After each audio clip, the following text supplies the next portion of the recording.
ارسل کے چہرے پر مسکراہٹ سجی ہوئی تھی۔ آپ اس طرح اچانک کیسے پھپھو؟ وفا انہیں کولڈ ڈرنک سرو کرتے ہوئے بولی۔ کیوں تمہیں اچھا نہیں لگا؟ فوزیہ کی بجائے ارسل بولا تھا۔ نہیں ایسی بات نہیں، وفا گڑبڑا گئی تھی۔ آج ہم بہت اہم بات کرنے آئے ہیں، فوزیہ نے اسے اپنے پاس بٹھاتے ہوئے پیار سے کہا۔ کہاں ہے سب؟ کوئی نظر نہیں آ رہا۔ فوزیہ نے گھر میں خاموشی دیکھ کر پوچھا۔ بابا دکان پر ہیں، امی اور فرح بازار گئی ہیں، صہیب اور شعیب بھائی کرکٹ کھیلنے گئے ہیں۔ وفا نے سادگی سے جواب دیا اور کچن سے سبزی اٹھا لائی۔ پھپھو ایک بات پوچھوں؟ ہاں میری جان پوچھو۔ فوزیہ اس کے ساتھ سبزی بنانے لگیں۔ آپ کو میری امی کا پتہ ہے؟ وفا نے ایک امید سے ان کی طرف دیکھا۔ فوزیہ بیگم کے ہاتھ لمحے بھر کو تھمے۔ نہیں بیٹا، میں نے بس ایک بار دیکھا تھا جب وہ یہاں آئی تھی، تب تم 2 ماہ کی تھی۔ فوزیہ نے ٹھنڈی آہ بھر کر کہا۔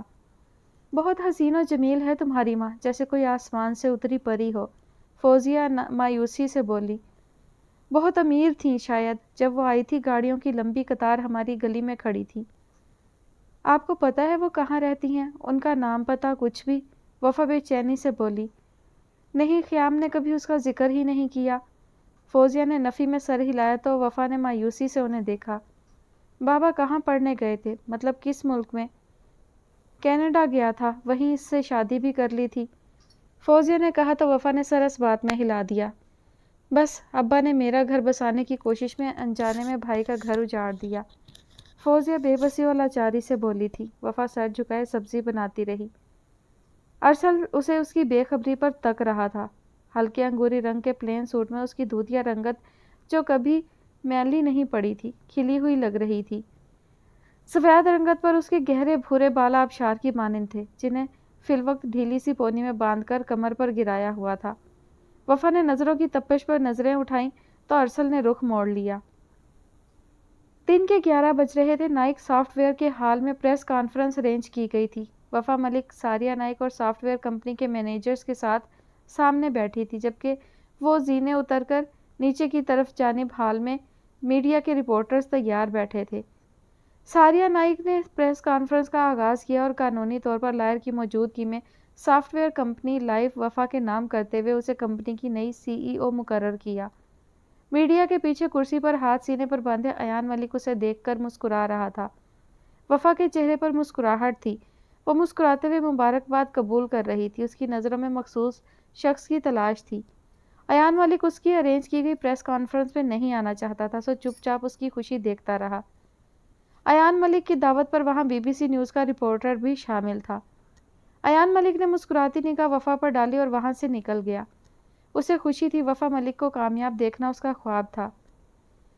نائک کمپنی سے میلوں دور کئی دریاؤں سمندروں کو عبور کیے پاکستان کی سرزمین پر ایک بڑے شہر کے چھوٹے سے محلے کے ایک گھر میں برآمدے کے اندر رکھے گئے ٹی وی پر وفا ملک کی نیوز سنتے سب کے سب ساکت رہ گئے تھے۔ شعیب نے حیرت سے ٹی وی پر چلتی نیوز کو دیکھا، جس میں وفا مسکرا رہی تھی۔ ناظرین، ہم آپ کو بتاتے چلیں کہ کینیڈا کی سب سے بڑی کمپنی کی اونر ساریہ نائک نے اپنی اربوں مالیت کی سافٹ ویئر کمپنی اپنی بیٹی وفا ملک کے نام کر دی ہے۔ وفا ملک کیلگری، کینیڈا کی نامور شخصیات میں سے ایک ہیں، اور ساتھ ہی ساتھ بتاتے چلیں کہ وفا ملک کے ہسبینڈ کی بھی اپنی سافٹ ویئر کمپنی ہے۔ اینکر پرسن بول رہی تھی اور سب کو سانپ سونگھ گیا تھا۔ آنکھیں پھٹی کی پھٹی رہ گئی تھی۔ ارسل کی نگاہیں وفا ملک کے دمکتے مکھڑے پر رک سی گئی تھیں۔ شکر ہے اسے اس کی ماں مل گئی، فوزیہ نے تشکر سے مسکرا کر وفا کو دیکھا۔ ساریہ نائک وفا کی ماں ہے؟ ارسل نے فوزیہ کی جانب دیکھا۔ وہ واحد تھیں جن کے چہرے پر خوشی تھی۔ ہاں، آج بھی بالکل ویسی ہے جیسے 25 سال پہلے دیکھی تھی۔ فوزیہ بیگم کھانا چھوڑ کر آزردگی سے ٹی وی کو دیکھ کر بولی۔ فرح نے گہری نظروں سے ارسل کے چہرے کو دیکھا، جو آنکھوں میں تشنگی لیے وفا کو دیکھ رہا تھا۔ وفا ملک کا نام کینیڈا کے امراء میں شمار ہونے لگا ہے۔ وفا ملک کے ہسبینڈ اور ان کے سسر کی بھی اپنی اپنی کمپنیاں ہیں۔ ملک فیملی کیلگری کی سب سے امیر فیملی ہے۔ وفا کے ساتھ ایان ملک کی تصویریں چلنے لگی تھیں، جن میں کچھ ان کے نیاگرا ٹور کی بھی تھیں۔ جلد ہی ملیں گے وفا ملک اور ایان ملک کے ساتھ ایک الگ شو میں، اینکر بریک لے کر جا چکی تھی۔ سمینہ بیگم کی زبان تالو سے چپکی ہوئی تھی۔ یہ وفا وہی ہے جس نے بھاگ کر شادی کی تھی؟ شعیب کی بیوی نے تمسخر سے کہا۔ ارسل نے لب بھینچ کر نوالا پلیٹ میں پٹکا۔ اس کے تو رنگ ڈھنگ ہی بدل گئے ہیں۔ صہیب نے اپنا حصہ ڈالا تھا۔ اتنی امیر ماں کی اولاد تھی پھر بھی ہماری دکانیں بیچ کر کھا گئی۔ زہیب کو اپنا دکھ یاد آ گیا تھا۔ ارسل اور فرح کی شادی ہو گئی تھی۔ ارسل دل میں وفا کے لیے محبت اور نفرت کے ملے جلے جذبات لیے فرح کے ساتھ شادی تو کر چکا تھا، لیکن اس نے پہلی ہی رات فرح کو اپنی محبت کے متعلق بتا دیا اور اپنا ٹرانسفر کسی دوسرے شہر کروا لیا جہاں وہ فرح اور فوزیہ سے دور رہتا تھا۔ آج وہ لوگ شعیب کے بیٹے کی پہلی سالگرہ پر آئے تھے۔ وفا کچن میں چلی آئی۔ ارسل اور فوزیہ کے کھانے کے لیے کچھ خاص بنانا تھا۔ جو گھڑی میں نے گفٹ کی تھی وہ کہاں ہے؟ ارسل کچن کے دروازے سے ٹیک لگائے اس کی پشت پر جھولتے بالوں کو بغور دیکھتے ہوئے بولا۔ وفا نے پلٹ کر اسے دیکھا اور رخ موڑ کر کھانا بنانے لگی۔ فرح نے لے لی تھی، وفا نے مدھم لہجے میں کہا۔ ارسل کے جذبات وہ بخوبی سمجھتی تھی۔ اس کی آنکھوں سے چھلکتی محبت اسے صاف دکھائی دیتی تھی۔ کیوں؟ ارسل دروازے سے ہٹ کر 2 قدم آگے بڑھتے ہوئے پیشانی پر بل لیے بولا۔ کیوں کا کیا مطلب؟ میری طرح وہ بھی تو تمہاری کزن ہے، بلکہ دوہرا رشتہ ہے تمہارا اس کے ساتھ۔ وفا نے اس کی طرف دیکھتے ہوئے یاد دہانی کروائی تھی۔ ارسل نے لب بھینچ لی اور غصے سے باہر نکل گیا۔ آئی ایم سوری ارسل، میں تمہیں ہرٹ نہیں کرنا چاہتی، لیکن میرے دل میں میری ماں کے علاوہ کسی کے لیے کوئی جذبات نہیں ہے۔ دل میں خود سے مخاطب ہوتے ہوئے کھانا بنا رہی تھی جب گیٹ کھلنے کی آواز آئی۔ گیٹ کی جانب کھلتی کچن کی کھڑکی سے دیکھا تو فرح اور سمینہ کئی شاپر تھامے چلی آ رہی تھی۔ انہیں کہیں شادی پر جانا تھا۔ کھانے سے فراغت پا کر وہ کمرے میں چلی آئی۔ اس کے انٹر کے امتحانات ہو رہے تھے، اسے تیاری بھی کرنی تھی۔ کتابیں کھولنے لگی تھی کہ لائبریری سے ایشو کروائی گئی اسلامی کتاب پر نظر پڑی۔ وفا نے اٹھا کر گود میں رکھ لی اور دیوار سے ٹیک لگائے وہیں سے پڑھنے لگی جہاں سے چھوڑی تھی۔ اپنے رب کو گڑ گڑاتے ہوئے اور چپکے چپکے یاد کرو۔ وفا نے گہری سانس خارج کی اور کتاب کو بغور دیکھنے لگی۔ اس نے صرف اپنے رب کو ہی تو یاد کیا تھا، صرف اپنے رب سے ہی تو مدد کی طلبگار تھی۔ اللہ مجھے صراط مستقیم پر چلنے کی توفیق عطا فرمائے، وفا نے کہا اور اگلا صفحہ پلٹا جہاں سے ایک نئے عنوان کا آغاز ہو رہا تھا۔ مصر کی ایک معلمہ کا واقعہ۔ وہ معلمہ ہمیشہ اپنے شاگردوں کو نصیحت کرتی تھی کہ قرآن پاک کی اس آیت کے مطابق زندگی گزاریں۔ ترجمہ: اے پروردگار، میں نے تیری طرف آنے میں جلدی کی تاکہ تو خوش ہو۔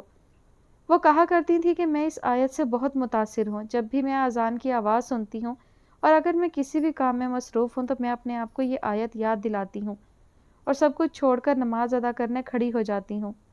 رات کو 2 بجے جب تہجد کا الارم بجتا ہے اور میں گہری نیند میں مزید سونا چاہتی ہوں تو یہ آیت مجھے یاد آتی ہے اور مجھے جگاتی ہے۔ اس خاتون کے شوہر کی عادت تھی کہ کام سے واپس گھر آتے وقت وہ اسے فون پر کھانے کے متعلق ہدایات دیتا تاکہ اس کے گھر پہنچنے پر گرما گرم کھانا تیار ملے اور وہ کھانا کھا کر سو جائے۔ ایک دن اس نے فون پر کھانے کی فرمائش کی جو کہ ایک خاص ڈش تھی۔ انگور کے پتوں میں چاول بھرے جاتے ہیں اور پھر ان کو ہلکی آنچ پر پکنے رکھا جاتا ہے۔ بہت وقت طلب ڈش ہے۔ اتنی دیر میں اذان کی آواز سنائی دی تو اس کے صرف 3 رولز رہ گئے تھے جن کے بھرنے میں زیادہ سے زیادہ 5 منٹ لگتے، لیکن اس نے حسب عادت سب کام چھوڑے اور نماز ادا کرنے کھڑی ہو گئی۔ اس خاتون کا شوہر اسے بار بار فون کرتا رہا لیکن کوئی جواب موصول نہیں ہوا۔ جب وہ گھر پہنچا تو اس نے دیکھا اس کی بیوی سجدے میں ہے اور کھانا ابھی تک تیار نہیں ہے۔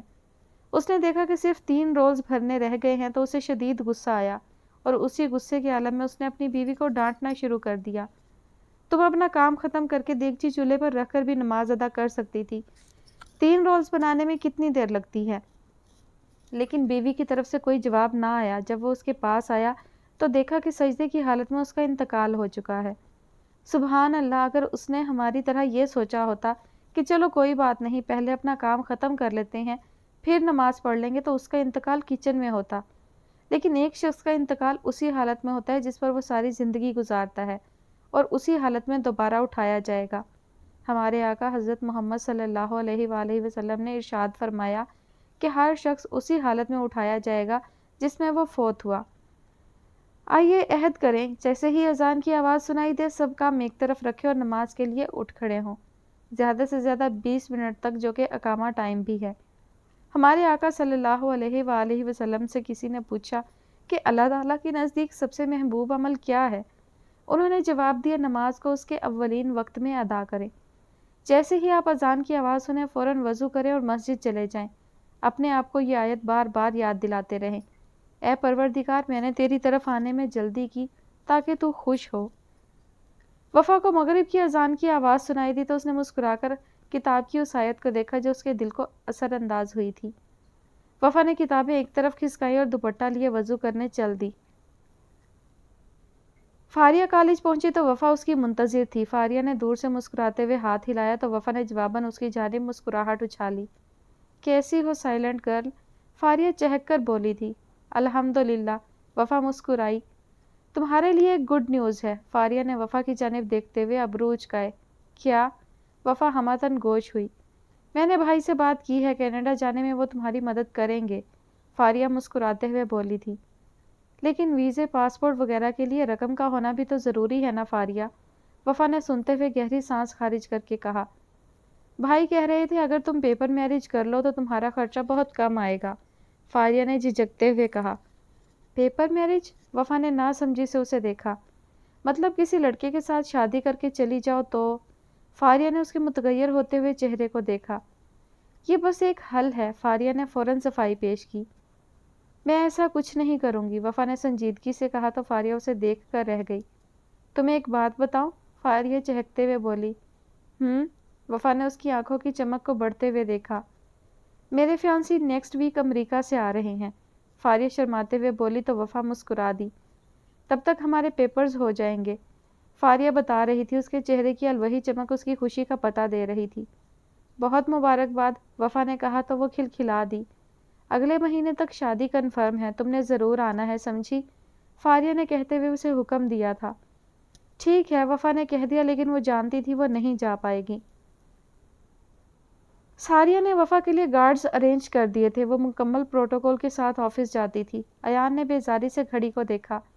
رات کے 10 بج رہے تھے اور وفا ابھی تک نہیں آئی تھی۔ اسے پہلی بار برا لگ رہا تھا۔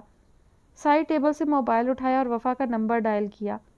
ہیلو، وفا کی مترنم سی آواز گونجی تو ایان ملک کے چہرے پر چھائی بیزاری کچھ کم ہوئی۔ کہاں ہو؟ آئی ایم ویٹنگ، ایان نے ناراض لہجے میں کہا۔ Mister Malik, I am so sorry, party ختم ہونے کا نام نہیں لے رہی، وفا نے کہا تو ایان نے غصے سے کال کاٹی اور موبائل بیڈ پر پھینک دیا۔ اب پارٹی مجھ سے زیادہ اہم ہو گئی ہے۔ غصے سے کمرے میں ادھر سے ادھر ٹہل رہا تھا۔ ایان کا موبائل بجنے لگا۔ اس کے قدم بے اختیار موبائل کی طرف بڑھے تو وفا کالنگ لکھا ہوا آ رہا تھا۔ ایان نے موبائل اٹھا کر کال کاٹی اور پاور آف کر دیا۔ غصہ ضبط کرتے مسلسل چکر کاٹ رہا تھا۔ بھائی، بھابھی کی کال آ رہی ہے، انایا نے موبائل اس کی طرف بڑھایا۔ تم جاؤ انایا، مجھے بات نہیں کرنی کسی سے، ایان نے سخت لہجے میں کہا تو وفا نے سن لیا۔ انایا کندھے اچکاتی پلٹ گئی۔ ایان نے غصے سے گاڑی کی چابیاں اٹھائی اور کمرے سے نکل گیا۔ شہروز نائک ذہنی توازن کھونے کے بعد ایکسیڈنٹ میں اپنی جان سے ہاتھ دھو بیٹھا۔ میم، کیا آپ نائک خاندان کی ساری دولت وفا ملک کے نام کر دیں گی؟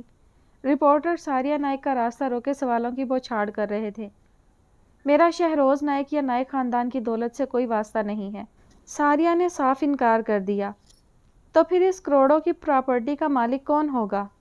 بالاج چینز آف ہوٹلز اور بالاج شاپنگ مال کے علاوہ ان کی جتنی پراپرٹی ہے میں شیری جہاں کے بھائیوں کے سپرد کرتی ہوں، ساریہ نائک نے پورے اعتماد لہجے میں کہا۔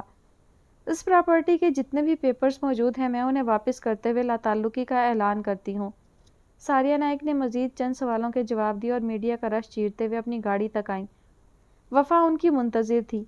وفا تم جاؤ، مجھے نائک پیلس جانا ہوگا، ساریہ نے جھک کر کہا تو وفا نے سر ہلا کر شیشہ چڑھا لیا۔ ساریہ اپنی گاڑی کی طرف بڑھ گئی۔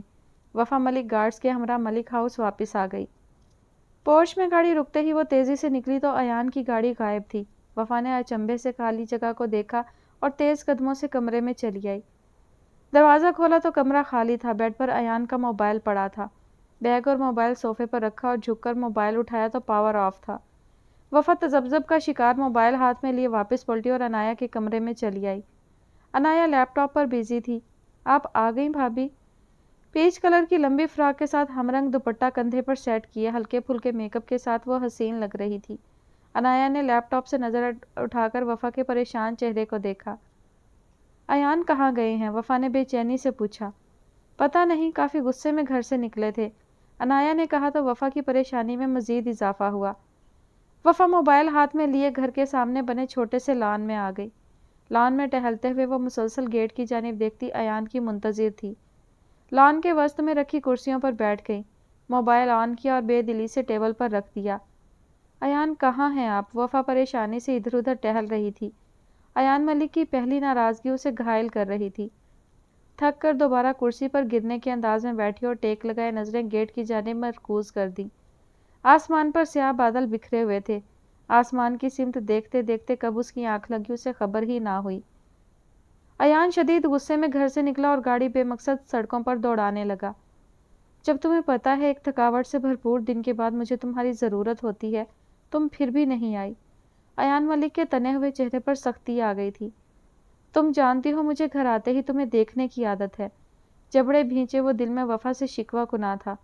تمہیں فکر ہے تو بس پارٹیز کی، حد ہے۔ ایان نے بریک لگائی اور ہاتھ زور سے اسٹیئرنگ پر مارا اور دروازہ کھول کر باہر نکل آیا۔ تمہیں میری فکر ہی نہیں رہی، تم 4 دن میں ہی بدل گئی۔ ایان نے شدید غصے میں گاڑی کے ٹائر پر کک ماری۔ میں ہی پاگل ہوں جو تمہیں خود پر حاوی کر لیا، نہیں کرنا چاہیے تھا۔ بالوں میں ہاتھ چلاتا وہ خاموش لبوں کے ساتھ دل میں محو گفتگو تھا۔ ایان نے پہلی بار خود کو کسی کے لیے بدلا تھا۔ گاڑی میں بیٹھتے ہوئے اس نے سوچا اس کے وجیح چہرے پر چھائی سنجیدگی اسے پھر سے وہی روڈ ایان ملک ثابت کر رہی تھی۔ گاڑی 3 بجے تک کیلگری کی سنسان سڑکیں ماپتی رہی۔ 3 بجے جب آنکھیں نیند کے خمار سے بوجھل ہونے لگیں تو ایان ملک نے گاڑی کا رخ ملک ہاؤس کی جانب موڑ لیا۔ گاڑی پورچ میں روکی اور سیدھا کمرے میں چلا آیا۔ خالی کمرہ دیکھ کر آنکھوں سے نیند اڑ سی گئی۔ بیڈ کی چادر سلوٹوں سے پاک تھی۔ پلٹنے لگا تو صوفے پر وفا کا بیگ اور موبائل دیکھ کر کمرے سے باہر نکلا۔ وہ کہیں دکھائی نہ دی۔ وہ سامنے لان میں کرسی پر بیٹھی سو رہی تھی۔ ایان ملک نے لب بھینچ کر اسے دیکھا اور چھوٹے چھوٹے قدم اٹھاتا اس کی جانب بڑھا۔ وہ کرسی کی پشت پر سر ٹکائے بے خبر سو رہی تھی۔ ایان نے ٹیبل سے موبائل اٹھایا اور اسے باہوں میں بھر کر کمرے میں لے آیا۔ بیڈ پر دائیں جانب لٹایا اور اس کے سفید پیر سینڈل کی قید سے آزاد کرنے لگا۔ سینڈل کی ٹائٹ سٹرپس اس کے سفید پیروں پر اپنے سرخ نشان چھوڑے ہوئے تھیں۔ ایان نے اس کے اوپر کمبل ڈالا اور بغور دیکھنے لگا۔ حسین چہرے پر میک اپ کا مٹا مٹا سا دکھائی دے رہا تھا۔ لامبی پلکوں کی گھنی جھالر گری ہوئی تھی۔ ایان نے اس کے چہرے پر سے آئے بال ہٹائے اور جھک کر بے اختیار اس کی پیشانی چوم لی۔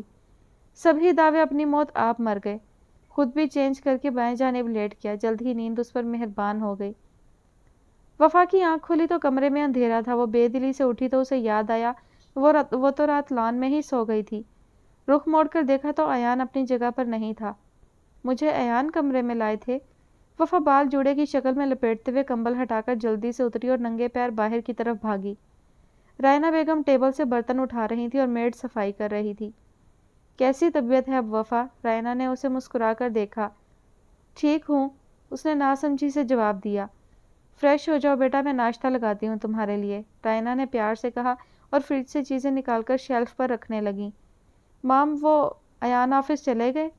ہاں بیٹا، کہہ رہا تھا ضروری کام ہے، ناشتہ بھی نہیں کیا اس نے، رائنا بیگم فکر مندی سے بولی۔ آپ رہنے دیں، میں بنا لیتی ہوں۔ وفا نے انہیں سائڈ پر ہٹایا اور چولہا بند کر دیا۔ تمہاری طبیعت ٹھیک نہیں ہے، ایان کو پتہ چلا تو مجھ سے خفا ہوگا، رائنا بیگم نے کہا تو وفا مسکرا دی۔ ایسا کچھ نہیں ہوگا، آپ بے فکر رہیں۔ وہ فریش ہونے چلی گئی۔ واپس آ کر ناشتہ بنایا اور چینج کیا۔ ناشتہ پیک کر کے ایان کے آفس جانے کا ارادہ لیے وہ باہر آئی تو گارڈز اور ڈرائیور چوکس ہو گئے۔ وفا کے آگے اور پیچھے گارڈز کی گاڑیاں تھیں۔ ملک سافٹ ویئر کمپنی چلو۔ وفا نے دوپٹہ شانے پر پھیلایا اور بال ایک سائڈ پر کیے تمکنت سے بیٹھ گئی۔ گاڑی ایان کی آفس بلڈنگ کے سامنے رکی تو وفا تیزی سے نکلی اور آفس کے اندر چلی آئی۔ گڈ مارننگ میم، ریسیپشنسٹ نے اسے پہچان کر مسکراہٹ لبوں پر سجائے پیشہ ورانہ انداز میں کہا۔ وفا مسکراتے ہوئے ایان کے آفس کی جانب مڑی۔ میم، آپ اندر نہیں جا سکتی، سر نے سختی سے منع کیا ہے، ایان کے اسسٹنٹ نے کہا تو وفا نے اسے سخت نظروں سے دیکھا۔ جانتی ہو میں کون ہوں؟ وفا نے تیز لہجے میں کہا تو اسسٹنٹ نے ناسمجھی سے اسے دیکھا۔ میم، میری جاب چلی جائے گی، اسسٹنٹ وفا کو غصے میں دیکھ کر منمنائی تھی۔ میں مسز ملک ہوں، وفا نے انگلی سینے پر رکھے چبا چبا کر کہا اور اسے شانے سے سائڈ پر دھکیلا اور دروازہ کھول کر اندر چلی آئی۔ ولیم اور ایان نے ایک ساتھ اسے دیکھا۔ وی میڈ سم ٹائم، وفا نے سنجیدگی سے ولیم کو دیکھا تو ولیم ایکسکیوز کرتا چلا گیا۔ مس سیلی، یو آر فائرڈ، ایان نے شدید غصے میں کہا تو سیلی کی جان پر بن آئی۔ مسٹر ملک، وفا نے دروازہ بند کیا اور ایان کی سمت دیکھا جس کے چہرے پر بے حد سنجیدگی تھی۔ آپ مجھ سے خفا ہیں مسٹر ملک؟ وفا نے اسے پریشانی سے دیکھا۔ ایان نے رخ موڑا اور لیپ ٹاپ پر کام کرنے لگا۔ میں آپ سے بات کر رہی ہوں، وفا اس کے قریب جا کر بولی۔ مسٹر ملک، وفا نے اس کی چیئر پکڑ کر اپنی طرف گھما لی۔ ایان اس اچانک افتاد پر گڑبڑا گیا۔ کرسی کے دونوں بازوؤں پر ہاتھ رکھے وہ ایان ملک پر جھک کر اس کی آنکھوں میں دیکھ رہی تھی۔ ایان اس کی اس قدر ہمت پر حیران ہوا تھا۔ آپ کو مجھ سے خفا ہونے کا حق نہیں ہے، سمجھے آپ؟ وفا نے انگلی اٹھا کے اسے حیران پریشان چہرے کے سامنے کی اور خفگی سے کہا۔ ایان ملک نے کب اس کا دیکھا تھا یہ روپ؟ وہ ساکت ہو گیا تھا اس کے انداز پر، اس کے حق جتانے پر۔ چلیں ناشتہ کریں، وفا نے خاصے رعب سے کہا اور اس کو چیئر سمیت ٹیبل کی دوسری طرف لے آئی۔ ایان ورتہ حیرت میں گم تھا۔ وفا نے نوالا توڑا اور حیرت میں گم ایان ملک کی طرف بڑھایا۔ کھائیں بھی اب، وفا نے زبردستی اس کے منہ میں ڈالا اور مسکرا دی۔ آپ خفا ہو کر اتنے بھی اچھے نہیں لگتے مسٹر ملک۔ وفا نے آنکھیں چھوٹی کر کے اسے دیکھا تو ایان کو بے ساختہ ہنسی آ گئی۔ تھینک گاڈ، وفا نے تشکر آمیز لہجے میں کہا اور محبت سے ایان ملک کے خفا خفا چہرے کو دیکھا۔ ایان نے اس کا ہاتھ پکڑا اور سختی سے اسے اپنی طرف کھینچا۔ وفا اس کی جانب جھک سی گئی۔ اس کے آبشاری بال ایان ملک کے مضبوط شانوں سے ٹکرا کر پلٹے تھے۔ تمہیں بھی حق نہیں ہے وفا ملک کہ ایان ملک کو خفا کرو۔ کل رات جو ہوا وہ آخری بار تھا۔ وفا ملک کو ایان ملک کی خوشی کا خیال رکھنا چاہیے، ایان نے سرگوشیانہ انداز میں کہا تو وفا کے لبوں کو تبسم نے چھو لیا۔ ایان ملک کا ہر حکم سر آنکھوں پر۔ وفا نے سر کو ہلکا سا خم دے کر کہا تو نہ چاہتے ہوئے بھی ایان ملک کے لب مسکراہٹ میں ڈھل گئے۔ ناراضگی اڑنچو ہو گئی اور شکوے ابدی نیند سو گئے۔ ایان نے مسکرا کر اس کا ہاتھ چھوڑ دیا۔ وفا اسے کھانا کھلا رہی تھی۔ کھانا ختم کرنے کے بعد وفا چلی گئی تو ایان ملک اپنی جگہ پر آ کر کام کرنے لگا۔ اسے جلد از جلد اس پروجیکٹ کو مکمل کرنا تھا۔ رات دیر تک وہ آفس میں کام کرتا رہا۔ وفا اور فاریہ کا انٹر کلیئر ہونے کے بعد فاریہ کی شادی ہو گئی۔ وہ ہمیشہ کے لیے امریکہ جا بسی۔ وفا خیام ایک بار پھر اکیلی ہو گئی۔ 2 دن قبل ہوئے واقعے کی بدولت وہ بہت ڈسٹرب ہو گئی تھی۔ فاریہ اسے جاتے ہوئے ثاقب کا ایڈریس اور کانٹیکٹ نمبر دے گئی تھی۔ وفا کالج میں بیٹھی اپنی ماں کے متعلق سوچ رہی تھی۔ میں کینیڈا کیسے جاؤں گی؟ اتنے پیسے کہاں سے لاؤں گی؟ بابا کو تو احساس تک نہیں ہے ان کی کوئی بیٹی بھی ہے۔ وفا خاموشی سے دل میں ہم کلام تھی، امیدیں ٹوٹنے لگی تھیں۔ وہ دل برداشتہ ہو رہی تھی۔ اے میرے رب، تو کارساز ہے، میرے لیے کوئی وسیلہ پیدا کر۔ وفا نے آنکھیں بند کیے دل سے اپنے رب کو پکارا۔ مجھے ایک بار میری جنت سے ملا دے۔ 2 آنسو اس کی بھوری آنکھوں کی منڈیر سے پھسلے اور بھاگتے ہوئے گریبان میں جذب ہو گئے۔ وفا نے گہرا سانس خارج کیا اور آخری پیریڈ چھوڑ کر بیگ اٹھائے گھر کی راہ لی۔ دل بہت بھاری ہو رہا تھا۔ وہ جلد از جلد گھر پہنچ کر نماز ادا کرنا چاہتی تھی۔ وہ جانتی تھی اس بے قرار دل کو صرف نماز ہی پرسکون کر سکتی ہے، یا ایک ماں کی ممتا سے لبریز گود جو اس کے لیے ناپید تھی۔ وفا گھر پہنچی اور فوراً وضو بنائے نماز کی نیت سے جائے نماز پر جا کھڑی ہوئی۔ نماز کے بعد بہت سے آنسو آن واحد میں دل کی حالت بتانے دوڑے چلے آئے۔ اے میرے رب، مجھے راستہ دکھایا ہے تو اس راستے پر میری مدد فرما۔ تو بہترین حکمت والا ہے۔ اے سچے رب، مجھے میری منزل تک پہنچنے میں تیری مدد درکار ہے۔ اے میرے اللہ، کبھی مجھے اپنی یاد سے غافل مت ہونے دینا۔ جس طرح تو نے آج تک میری مدد فرمائی ہے، ہمیشہ مجھ پر اپنی ذات کا سایہ رکھا، اسی طرح مجھ پر اپنی ذات کا سایہ رکھنا۔ آنسو قطار در قطار آنکھوں سے اتر اتر کر گریبان میں گم ہو رہے تھے۔ دل کے اوپر مایوسیوں کے منو بوجھ میں کمی ہوئی تھی۔ آنکھیں بند کیے وہ اپنے رب سے محو گفتگو تھی۔ وہی تو تھا اس کا ہمراز، وہی تھا اسے دلاسا دینے والا، اسے راستہ دکھانے والا۔ کتنی ہی دیر وہ چپ چاپ جائے نماز پر بیٹھی رہی تھی جب کسی کے قدموں کی چاپ نے اس کا ارتکاز توڑا تھا۔ وفا نے پلٹ کر دیکھا تو حیرت کے سمندروں میں غوطہ زن ہونے لگی۔ حیرت سے، ششدر و ساکت سی وہ اسے دیکھے چلی گئی۔ کتنی خواہش تھی اس کی یہ، آج اس کی یہ خواہش بھی پوری ہو گئی تھی۔ وفا ملک سافٹ ویئر کمپنی سے سیدھی آفس چلی آئی۔ ساریہ نائک پہلے ہی موجود تھی اور میٹنگ کے لیے اس کی منتظر تھی۔ گڈ مارننگ موم، وفا نے خوشگواری سے مسکراتے ہوئے ساریہ نائک سے کہا۔ مارننگ ٹو میری جان، ساریہ نے محبت سے کہا اور وفا اپنی سربراہی کرسی سنبھال کر بیٹھ گئی۔ اس کے پہنچتے ہی میٹنگ کا آغاز ہوا۔ وفا ہر بات کو بخوبی سمجھ رہی تھی۔ 1 گھنٹے بعد میٹنگ اختتام کو پہنچی تو وفا اپنے آفس میں چلی آئی۔ ساریہ نائک بھی اس کے ہمراہ تھی۔ وفا ساریہ کے ساتھ فائل کو ڈسکس کر رہی تھی جب انٹرکام بجنے لگا۔ یس مام، اونٹاریو سے سرمد محسن آئے ہیں، وفا نے ساریہ کی جانب سوالیہ انداز میں دیکھتے ہوئے کہا۔ ہاں اسے آنے دو، ساریہ نے فائل سے نظریں اٹھا کر وفا کو دیکھ کر کہا اور دوبارہ ورک گردانی کرنے لگی۔ آنے دو انہیں، وفا نے کہا اور انٹرکام کا ریسیور رکھ دیا۔ کچھ لمحوں کے وقفے سے ایک سوٹڈ بوٹڈ انسان آفس میں داخل ہوا، اس کے ساتھ ایک درمیانی عمر کا شخص بھی تھا۔ آئیے سرمد صاحب۔ ساریہ نے فائل بند کی اور مسکرا کر ان کا ویلکم کیا۔ یہ میرا بیٹا ہے عفان محسن، سرمد صاحب بیٹھتے ہوئے بولے اور گہری نظروں سے وفا کو دیکھا جو انہیں ہی دیکھ رہی تھی۔ Welcome to the Naik software company Affan. Saria خوش دلی سے عفان سے مخاطب ہوئی جس کی نظریں سربراہی کرسی پر شان سے براجمان وفا ملک پر تھیں۔ سرمد صاحب یہ میری بیٹی اور اس کمپنی کی نئی سی ای او ہے وفا ملک، ساریہ نے تعارف کروایا تو وفا نے مسکرا کر انہیں دیکھا۔ انٹرکام سے جوس کا آرڈر دیا۔ ساریہ نے ایک لاکر سے ایک کورڈ فائل لائی اور سرمد محسن کے سامنے ٹیبل پر رکھ دی۔ یہ آپ کی امانت ہے، اس فائل میں ہوٹل چینز کے کاغذات اور شاپنگ مال کے تمام پیپرز موجود ہیں۔ ساریہ نائک نے مسکرا کر کہا۔ وفا سر جھکائے فائل دیکھنے میں مگن تھی۔ مس وفا غالباً ایان ملک کی وائف ہے نا؟ عفان محسن نے کچھ سوچتے ہوئے کہا تو وفا نے سر اس بات میں ہلاتے ہوئے اسے دیکھا۔ بلیک 3 پیس زیب تن کیے چہرے پر ہلکی ہلکی شیو لیے اور اس پر اس کی گلابی رنگت اسے مزید دلکش بنا رہی تھی۔ جی ایان ملک کی وائف ہیں، ساریہ نائک نے مسکرا کر کہا۔ ہم آپ کی ایمانداری کے بہت قائل ہیں ساریہ نائک، سرمد محسن نے متاثر کن لہجے میں کہا اور ٹیبل پر رکھی فائل کو دیکھا۔ میرے پاس اللہ کا دیا سب کچھ ہے، مجھے مزید کا حرص نہیں ہے، ساریہ صاف گوئی سے بولی۔ میں کیلگری کا سارا بزنس اپنے چھوٹے بیٹے عفان کے سپرد کرنے آیا ہوں، سرمد محسن ہکارا بھرتے ہوئے بولے۔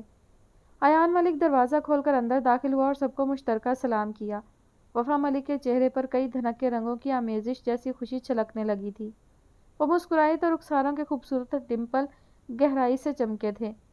Mister Ayan Malik, I am Affan Mohsin from Ontario. Affan نے مسکرا کر ایان کی طرف ہاتھ بڑھایا۔ Nice to meet you Affan Mohsin, Ayan مسکراتے ہوئے بولا اور وفا کی جانب مڑا۔ وفا گیٹ ریڈی، ایک شو میں ایز اے گیسٹ انوائٹ کیا گیا ہے، ہمیں 1 گھنٹے میں اسٹوڈیو پہنچنا ہے۔ ایان گھڑی دیکھتے ہوئے وفا سے مخاطب ہوا تو وفا نے سر اس بات میں ہلا دیا۔ انٹرکام سے جولی کو اندر بلایا۔ یس میم، جولی وفا کے ٹیبل کے پاس کھڑی ہوتی ہوئی بولی۔ یہ فائل ریڈی ہے، اسے اپروول دے کر مینیجر کو ہینڈ اوور کر دو، وفا نے کہا اور اپنا موبائل اور بیگ لیے اٹھ کھڑی ہوئی۔ ایان ملک نے مسکرا کر اسے دیکھا۔ اس کی آنکھوں میں چھلکتی محبت کسی سے چھپی نہیں تھی۔ وفا ایان کے ساتھ آفس سے نکلی اور دونوں باتیں کرتے ہوئے باہر آ گئے۔ گھر سے تازہ دم ہو کر اسٹوڈیو کے لیے نکل گئے۔ وفا ڈارک بلو کیپری شرٹ میں ملبوس تھی، مغرب میں اس کا مشرقی لباس اسے سب میں منفرد بناتا تھا۔ ایان ملک اس کے لیے پاکستان سے شاپنگ کرتا تھا۔ بھورے آبشاری بال کھلے شانوں پر اٹکیلیاں کر رہے تھے، کبھی ہوا کے دوش پر اڑتے ہوئے اس کے چہرے کو چھپا لیتے تھے۔ ایان ملک ڈارک بلو 4 پیس میں وجاہت کا شاہکار لگ رہا تھا۔ وہ کسی کا بھی دل دھڑکا سکتا تھا، لیکن ایان ملک کو کسی کا دل دھڑکانے کی خواہش نہیں تھی۔ وہ صرف وفا ملک کی دھڑکن بننا چاہتا تھا، وفا ملک کی خوشبوؤں میں بسنا چاہتا تھا، وفا ملک کی بھوری آنکھوں میں ہمہ وقت اپنا عکس دیکھنے کا خواہاں تھا۔ وہ سب کچھ وفا ملک کے لیے بننا چاہتا تھا، یہ جانتے ہوئے بھی کہ وہ وفا ملک کی آنکھوں کا نور ہے، پھر بھی وہ اس کی محبت کی تشنگی ختم نہیں ہوتی تھی۔ وفا ملک کی جانب سے محبت کی بارشوں کی مسلسل برسات کے بعد بھی وہ مزید کا خواہاں رہتا تھا۔ محبت کے خواہاں دل کی زمین ریتلی ہوتی ہے، وصل کی جتنی بھی بارشیں برسا دی جائیں وہ زمین سیراب تو ہوتی ہے لیکن مزید کی خواہش بنائے رکھتی ہے۔ وفا نے پلٹ کر دیکھا تو خیام سعید اسے دیکھ رہے تھے، ان کے چہرے پر شرمندگی کے اثرات واضح تھے۔ وفا انہیں شرمندہ نہیں دیکھ سکتی تھی۔ وفا نے فوراً رخ موڑ لیا اور آنسو صاف کرتی جائے نماز سے اٹھ کر اسے تہ لگانے لگی۔ وفا میری بچی، خیام سعید نے رندے ہوئے لہجے میں اسے پکارا۔ وفا کے ہاتھ کپ کپ آ گئے تھے پر وہ رکی نہیں تھی، آنکھیں بہنے کو بے تاب ہو گئی تھیں۔ دل باپ کے چوڑے سینے سے لگ کر رونے کا خواہاں تھا، بہت سے حساب و کتاب کرنے کا خواہش مند تھا۔ وہ ان سے پوچھنا چاہتی تھی آج 14 سال بعد انہیں کیسے بیٹی کی یاد نے ستایا۔ وہ پوچھنا چاہتی تھی پچھلے 14 سال سے وہ کیوں انہیں نظر نہیں آ سکی تھی۔ وہ پوچھنا چاہتی تھی اسے ماں کی ممتا اور باپ کی شفقت سے دور کیوں کیا گیا، اس کا گناہ کیا تھا۔ بہت سے سوال اس کے لبوں پر آ کر رک گئے تھے، وہ کچھ کہہ ہی نہیں پائی تھی۔ اسے یاد آیا تھا اسے کسی نے سوال جواب کرنے کا حق دیا ہی کب تھا، اسے شکوے کرنے کی اجازت بھی کب دی گئی تھی۔ وفا، خیام سعید نے لرزتی آواز میں اسے پکارا۔ آپ غلط کمرے میں آ گئے ہیں، آپ کا کمرہ اس طرف ہے۔ وفا نے رخ موڑے خود کو نارمل کیا تھا، پر آنسو کب مانتے ہیں کسی کی بات۔ اس نے ہونٹ بھینچے سسکیوں کا گلا گھونٹا تھا۔ میں اپنی بیٹی سے ملنے آیا ہوں۔ خیام سعید اس کے پاس آئے تھے۔ آپ کی بیٹی آپ سے 14 سال پہلے خفا ہوئی تھی۔ آپ کے منانے کا انتظار کرتے کرتے وہ مر گئی ہے۔ وفا نے ان کی طرف رخ موڑ کر تلخی سے کہہ ڈالا، مگر وہ اپنے آنسو نہیں روک پائی تھی جو بھل بھل گرتے اس کے رخسار تر کرتے چلے گئے تھے۔ درد دل آنسوؤں کی شکل میں نکلنے لگا تھا۔ دل کی حالت کسی کریدے ہوئے زخم جیسی ہو رہی تھی۔ خیام سعید کی بوڑھی آنکھوں سے بھی آنسو نکل آئے تھے۔ وفا کے لیے برداشت کرنا محال ہو رہا تھا، وہ کمرے سے نکل گئی تھی۔ دل کی حالت کسی مٹھی میں مسلے ہوئے پھول جیسی تھی، وہ چیخ چیخ کر رونا چاہ رہی تھی۔ وہ خود پر کی گئی تنہائی کی اذیتوں کے بارے میں بتانا چاہ رہی تھی، پر وہ خیام سعید کی آنکھوں میں آنسو نہیں دیکھ پائی تھی۔ یا اللہ میری مدد فرما، مجھے اذیتوں سے نکال دے۔ 14 سال میں وہ اپنی سسکیوں کا گلا گھونٹنا سیکھ چکی تھی، لیکن آج وہ بکھر سی گئی۔ سب لوگ چٹائی پر بیٹھے کھانا کھا رہے تھے۔ یہ 2 دن پہلے کا واقعہ ہے، جب اس کے والد اسے منانے کے لیے اس کے کمرے میں آئے۔ اس سے 2 دن پہلے وفا نے اپنے لیے کھانا لیا اور کتابیں لیے چھت پر چلی آئی۔ خیام میں آج بہت ضروری بات کرنے آئی ہوں، فوزیہ بیگم کھانا کھاتے ہوئے بولی۔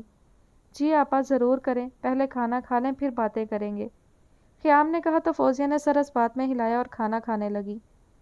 وفا کے ہاتھ میں بہت ذائقہ ہے، فوزیہ نے تعریف کی تو سمینہ کی پیشانی پر 3 لکیریں ابھری۔ زمانے بھر کے مسالے ڈال کر پکاتی ہے، پھر بھی ذائقہ نہ آئے کیا؟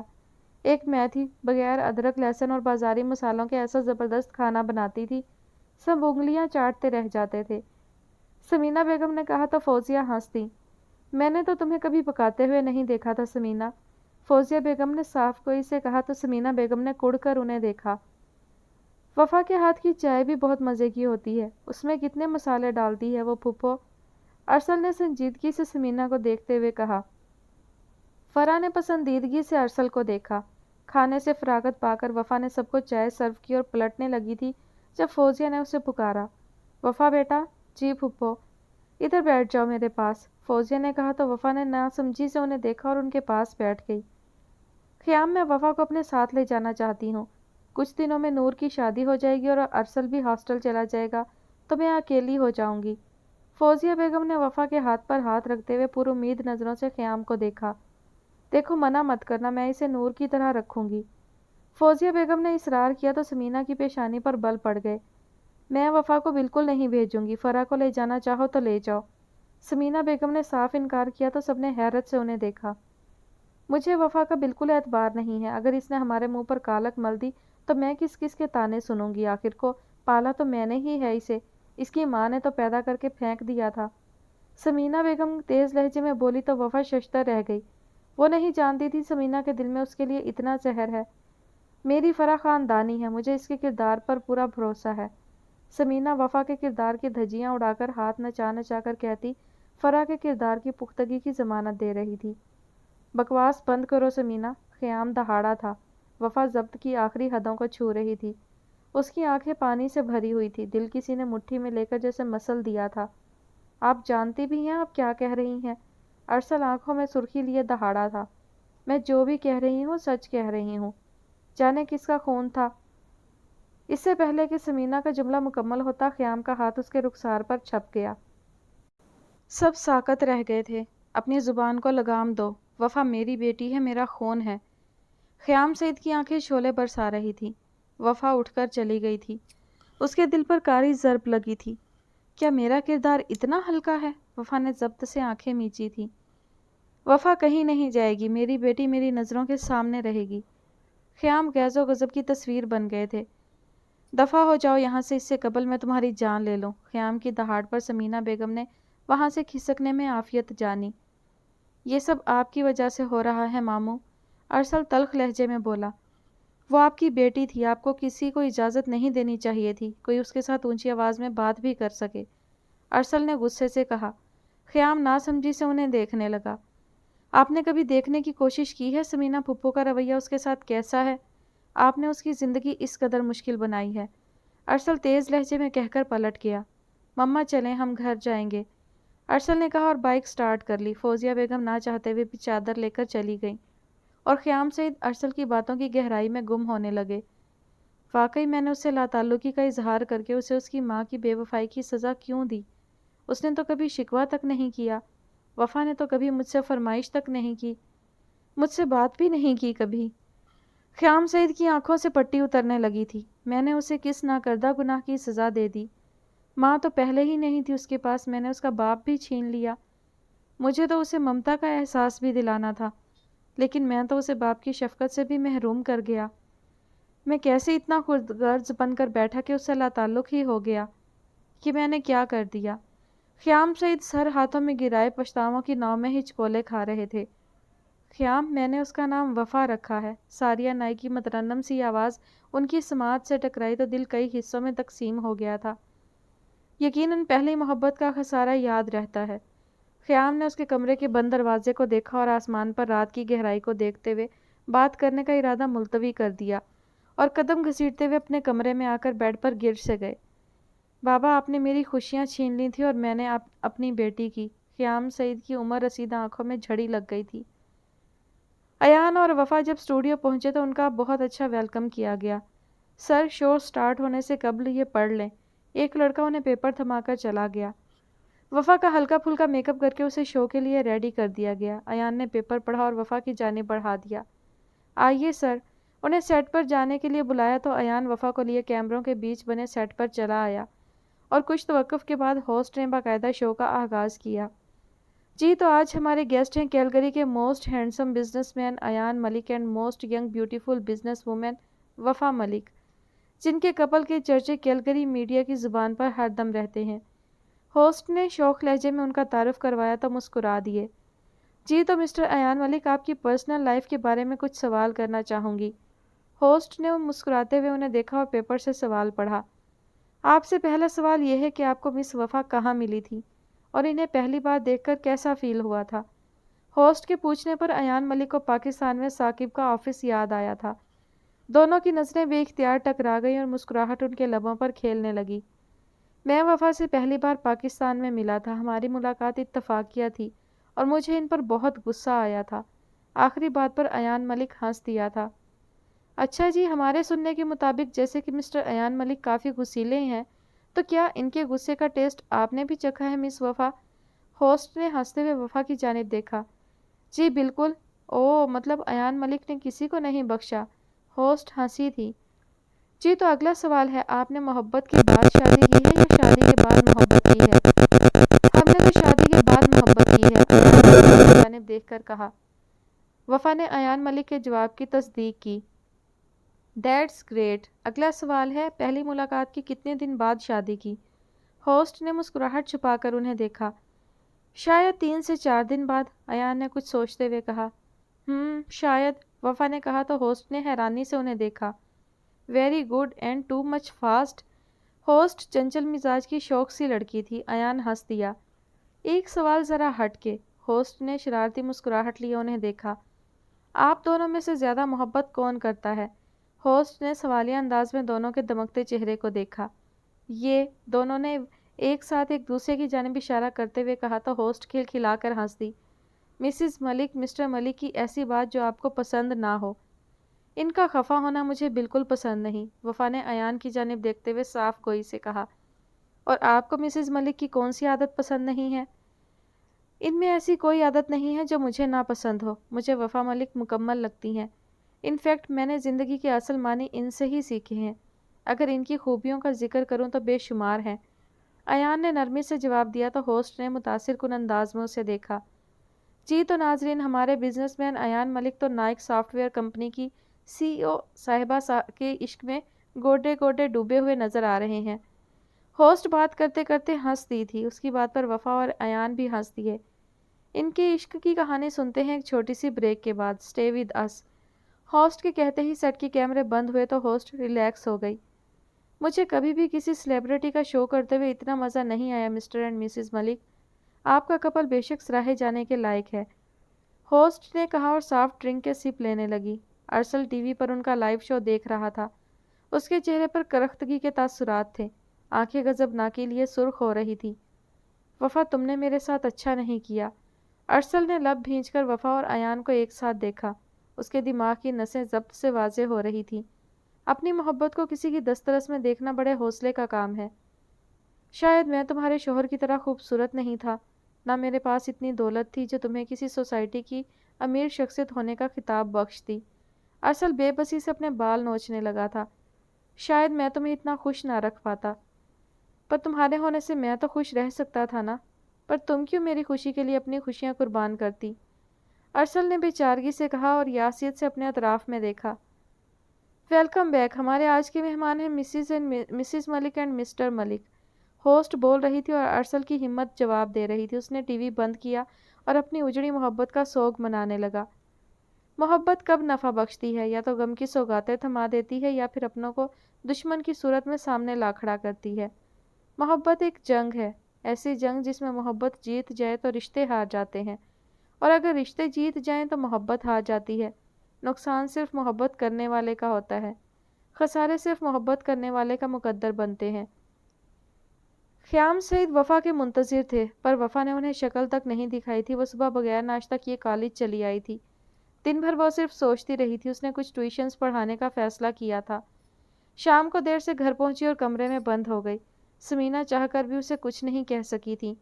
اگلے دن وہ پھر سے کالج چلی گئی۔ خیام دکان پر نہیں جا سکے تھے۔ وفا جلد ہی گھر واپس آ گئی تو وہ شکست خوردہ قدموں سے وفا کے کمرے میں چلے آئے۔